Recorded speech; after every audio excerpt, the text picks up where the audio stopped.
Hello, this is a single malt review, and today's episode sees us revisiting an old favourite at Benriach. Yes, and a new one from the Benriach Distilling Company. They've got a hot banger out just for the Christmas season, and I think it's rather a good one. It's their batch 1 of their Cask Strength. They have gotten all aboard the rapidly expanding wagon chain of no age statement Cask Strength batched releases, which we've seen this year. And I think to quite a bit of success, but we will see if That's they can definitely a trend match I'm it. on board with. It's got a slightly curious concept of combining various whiskies but then releasing them as a cask strength batch, but it seems to work well. Consumers are enjoying it.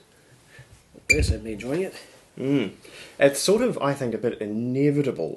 There'll always be its detractors, people that really would rather see a year on the bottle ban. I think that's probably fair enough. There's certainly arguments to be made there. But I think it's a good way of getting whiskey out there and getting into the hands of more people. It's a sort of more maybe populist approach to production. But anyway, we've talked about that before, and I will no doubt talk about that again, because I think it's producing some rather good examples of whiskey that would otherwise be really quite hard to find. Like this. Benriach, and it's a cask strength, as it says, 57% unchilled, filtered, uncoloured, all good to see, and so that's rather a healthy colour there from a 100% bourbon maturation. Are we 100% bourbon? Is it 100% bourbon? I would say so. That'd probably be a selling point if it was. The Benriach, like the variety of casks. Let's say it's bourbon dominant. Okay. The flavour certainly is, but you're right, there probably is a smidge of sherry in there to round things out. As for the whiskey itself, bourbon dominant is certainly what it brings. It's a real, you could almost call it a real ensemble of bourbon matured flavours is what comes to mind first off. There is huge quantities of American oak characters in here, namely just oozing vanilla, but also coconut, caramel, and just those little bits of woody spices left over from the spicy American bourbon that was in there previously. A little honey and toffee, adding a sweeter edge. Absolutely. It's a very sweet and quite creamy, full-bodied nose on the whiskey, and as long as you don't get your schnozzle all the way in there, that's fairly mellow. There's not too much prickle on it, even for such a high percent. That said, it is a whiskey that will reward water. It certainly takes nothing away, and after all, it makes it go just that little bit further. So I'm going to go straight in there. I'm going to have a try without water in the first instance, just to see what happens.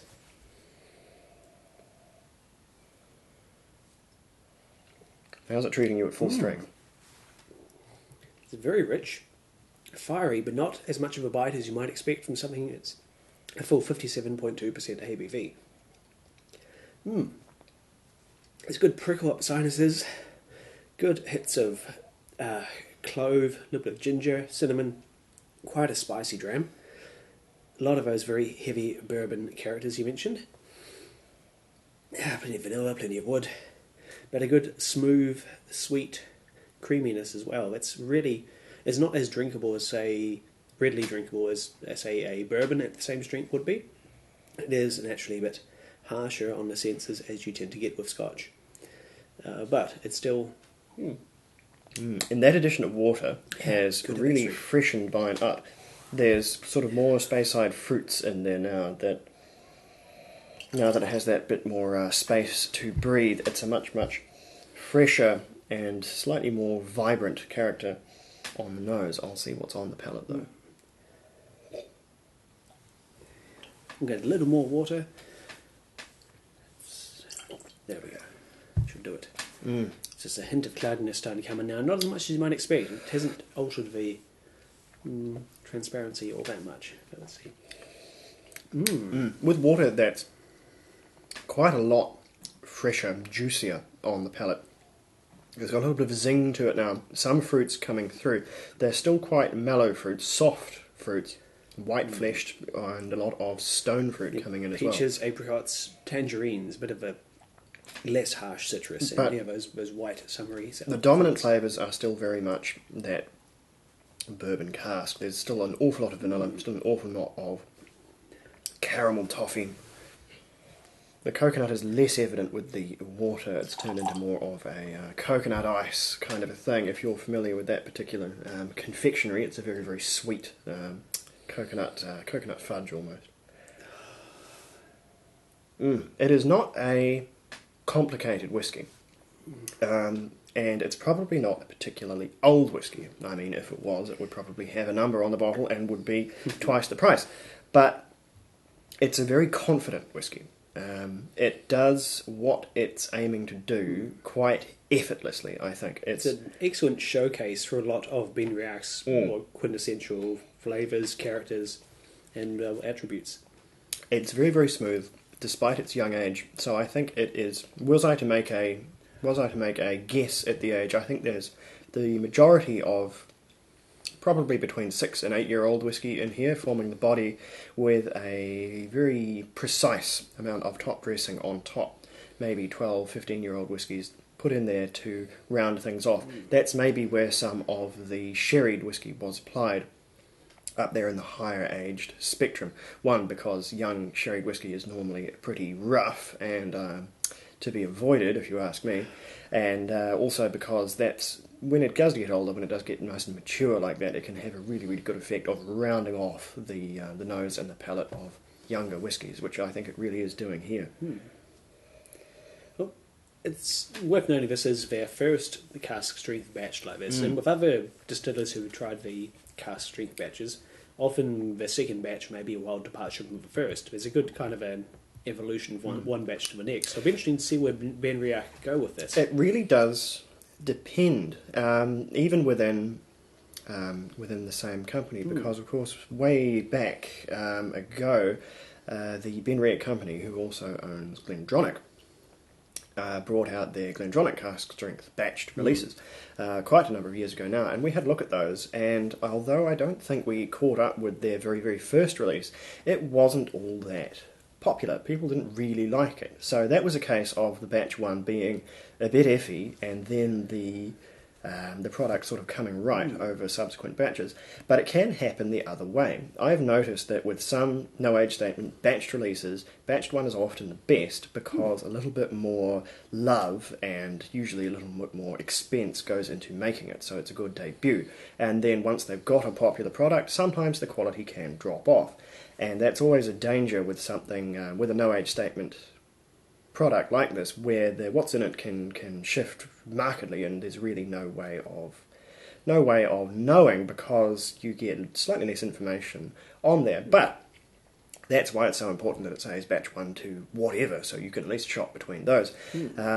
This one, since the Benriach company has all this experience they've taken from their Glendronach Cask Strength releases, I think this will be perfectly okay. I think they've started as they've meant to continue with this one, and when we see batch 2, though we'll see a few differences in it, I would be very, very surprised if it dropped in quality or changed manifestly in style. I think they've had a lot of forethought gone into this, and they're going to make something that they can sustain, or so we'll hope anyway. If you were going to take this template and then develop it into something, rather than create something entirely new for the next batch. And on the subject of these no age statement cask strength whiskies, I think this has been quite a tremendous year for that. The last few, we've seen them coming in as, like I said, sort of an inevitable trend in the whisky market, driven by just more demand, a lack of aged stores to actually fill releases with. These no age statement whiskies, these things with a body of younger whisky being backed up by some older whisky, have become more and more, maybe not more and more popular, but more and more prevalent. And this, I think, of all years, is when they've really come into their stride, and we've seen some really, really good ones. We saw that excellent one from Tam Du, and you'll be able to find that review knocking around somewhere. The Glendronach ones have been better than ever, and now we've got this one, which I think is really, really very strong. So I'm sure the trend will still have its detractors, people that really, really do want to see the age on the bottle, and fair game to them. But I think for everybody else, this is really quite a good trend, because it means you can get this as an added bonus. It's usually uncoloured and unchill filtered, so there's that. You can get this lovely whiskey that's terribly available, terribly affordable in most cases, and fairly widespread. There seems to be lots of it to go around. As it's cask strength, you get that much more whiskey in your bottle of whiskey. So I can't really complain. I'm sure other people will, and you're entirely free to in the comments. I'll do my best to parry any arguments that people put forward, but no, I think ultimately a good thing, especially because there's plenty of Benriachs out there with an age statement on the bottle. We've looked at a couple of them, and they're there for people that want them. But anyway, scores for this one. I'm going to give this one an 82. That's the one from me. What do you think? I'd go up a little higher to an 84. It's a very well-rounded Benriach, but at the same time, it's it's possibly a little too homogenized for my taste. There's so many different things all blended together almost seamlessly, so it's hard to get any really strong individual characters aside from lots of bourbon followed by lots of fruit. Good, but doesn't truly shine in any one area. No, I think if this one were to have a punchline, it would be very good, but uncomplicated. You don't have to think too hard about it, but if you were in the market for thinking hard about something, probably not your thing either. But really, really good, solid one, and just in time for Christmas. So good timing with that one. There's probably a few people going to unwrap these in a few days.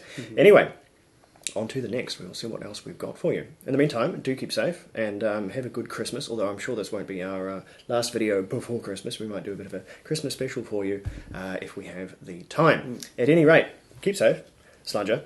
We will see you very soon.